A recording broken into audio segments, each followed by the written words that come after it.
WhatsApp ने सिर्फ एक बड़े नए फीचर को दबाया है, व्यक्ति से व्यक्ति भुगतान। यह पिछले कुछ घंटों में लाइव हुआ, हालांकि अभी केवल एक ही देश में है, ब्राजील। व्हाट्सएप ब्लॉग पर एक पोस्ट में कंपनी ने घोषणा की है कि लोगों और छोटे व्यवसायों के लिए डिजिटल भुगतान अभी शुरू हुआ है। यह लोकप्रिय ऐप के एकमात्र अपडेट से बहुत दूर है। आप फोर्ब्स के योगदानकर्ता जग डॉफमैन के उत्कृष्ट पोस्ट के हालिया सुधारों के बारे में अधिक पढ़ सकते हैं। 18 जून का अपडेट भुगतान प्रणाली के बारे में अधिक जानकारी प्रकाश में आई है। एक शुरुआत के लिए क्षमता हासिल करने के लिए ब्राजील का पहला स्थान होने का कारण इस तथ्य से कम आश्चर्य की बात है कि यह ऐप का दूसरा सबसे बड़ा बाजार है। इसके 120 मिलियन उपयोगकर्ता हैं, देश की 212 मिलियन की आबादी के लगभग आधे। इसका सबसे बड़ा बाजार भारत है, जिसमें 400 मिलियन उपयोगकर्ता हैं, जो कुल 2 बिलियन प्लस व्हाट्सएप उपयोगकर्ताओं का 5वां हिस्सा है।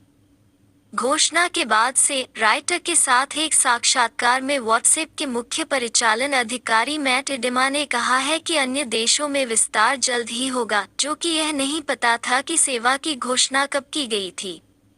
एडिमा ने कहा, हमें लगता है कि हम डिजिटल भुगतान को बढ़ाने में मदद कर सकते हैं, छोटे व्यवसायों के साथ डिजिटल अर्थव्यवस्था को विकसित करने में मदद कर सकते हैं और वित्तीय समावेशन का समर्थन कर सकते हैं। हालांकि उन्होंने यह नहीं बताया कि कौन से देश हैं। बिजनेस इनसाइडर ने दावा किया है कि व्हाट्सएप उन देशों में जाने के लिए चुन सकता है जहां उसका उपयोगकर्ता आधार बड़ा है। 2019 में भारत और ब्राजील के बाद सबसे अधिक उपयोगकर्ता यूएस, इंडोनेशिया, मेक्सिको और रूस थे। फेसबुक ने पहले ही स्पष्ट कर दिया है कि वह अपने उपयोगकर्ताओं के लिए अपने ऐप्स के बीच संदेश भेजना संभव बनाता है, जिसमें व्हाट्सएप, फेसबुक और फेसबुक मैसेंजर शामिल हैं, और जब ऐसा होता है तो वे ऐप्स के बीच भी पैसा भेज पाएंगे। बहुत अच्छा लाभ होगा।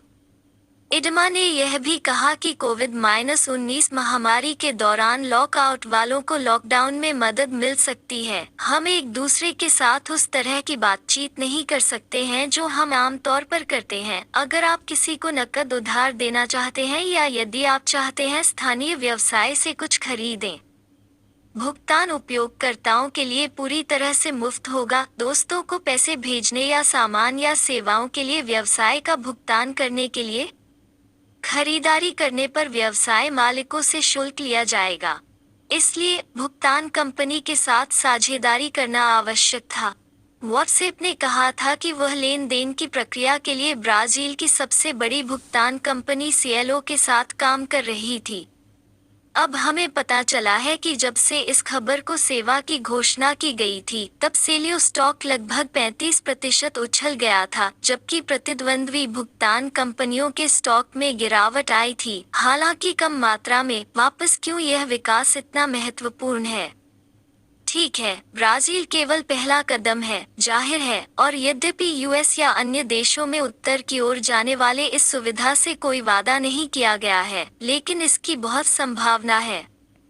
और यह उस तरह से प्रतिबिंबित करता है जिस तरह से व्हाट्सएप पहले स्थान पर प्रमुख था, इसकी बहुमंच उपस्थिति शानदार। हालांकि आईफोन पर संदेश एप्लीकेशन, और भले ही यह आने वाले दिनों में एप्पल द्वारा घोषित एक बड़े उन्नयन को देखने के लिए है, इसका सबसे अच्छा अनुभव एप्पल डिवाइसों में है। उदाहरण के लिए अदृश्य स्याही पाठ, एनिमेटेड गुब्बारे और बहुत कुछ केवल आईफोन और आईपैड पर दिखाई देते हैं। लेकिन व्हाट्सएप, खैर, यह डिजाइन किया गया है इसलिए यह हर प्लेटफॉर्म पर बहुत समान दिखता है, इसलिए आपको यह जानने की जरूरत नहीं है कि आपके संदेश भेजने से पहले कौन से मित्र एक आईफोन और एक एंड्रॉयड हैंडसेट का उपयोग करते हैं। हर कोई इसे उसी तरह से देख सकेगा। तो भुगतान के अलावा एक बड़ा बदलाव है एप्पल की अपनी सहकर्मी से सहकर्मी भुगतान प्रणाली। एप्पल पे कैश केवल एप्पल खातों के बीच उपलब्ध है। व्हाट्सएप के डिजिटल भुगतानों के साथ आप व्हाट्सएप चैट को छोड़े बिना खरीदारी कर पाएंगे। कंपनी का कहना है कि प्रियजनों को पैसे भेजना एक संदेश भेजने जितना आसान होगा। यह इंगित करता है कि इस समय जो विशेष रूप से महत्वपूर्ण होगा जबकि लोग एक दूसरे से अलग हो रहे हैं। प्रारंभ में केवल कुछ डेबिट और क्रेडिट कार्ड का समर्थन किया जाता है। हालांकि कंपनी का कहना है कि उसने भविष्य में और अधिक भागीदारों का स्वागत करने के लिए एक खुला मॉडल बनाया है। सुरक्षा इस तथ्य में निहित है कि लेन देन को पूरा करने के लिए आपको 6 अंकों के पिन या फिंगरप्रिंट या अन्य बायोमेट्रिक प्रमाणीकरण का उपयोग करने की आवश्यकता होगी। यह खबर आश्चर्यजनक है क्योंकि यह माना गया था कि व्हाट्सएप इस फीचर को भारत में शुरू करेगा क्योंकि यह पिछले कुछ समय से भुगतान का परीक्षण कर रहा है। यह प्रणाली फेसबुक पे द्वारा सक्षम है, जो पहले से ही लाइव है कुछ देशों में, जिनमें अस और यूके भी शामिल हैं, लेकिन व्हाट्सएप पर इसका पूरी तरह से आने वाला आगमन यकीनन एक बड़ा बदलाव लाएगा, खासकर जब यह अधिक क्षेत्रों में आता है। वीजा ने आज यह भी घोषणा की कि यह भुगतान सुविधा को बनाने के लिए फेसबुक के साथ शामिल है। वीजा डायरेक्ट, कंपनी की पुश पेमेंट तकनीक और वीजा क्लाउड टोकनेशन नामक कुछ चीजों का उपयोग करते हुए, जो वीजा से सुरक्षा क्षमता है जो डेटा परिवर्तित करके लेनदेन से संवेदनशील भुगतान जानकारी को हटा देती है। टोकन, जो तब सुरक्षित रूप से संग्रहीत किए जाते हैं। वीजा का कहना है कि यह टोकन फ्रेमवर्क तकनीक डेटा सुरक्षा के आसपास के जोखिमों को दूर करती है और उपभोक्ता के लिए अनावश्यक कदमों को कम करती है।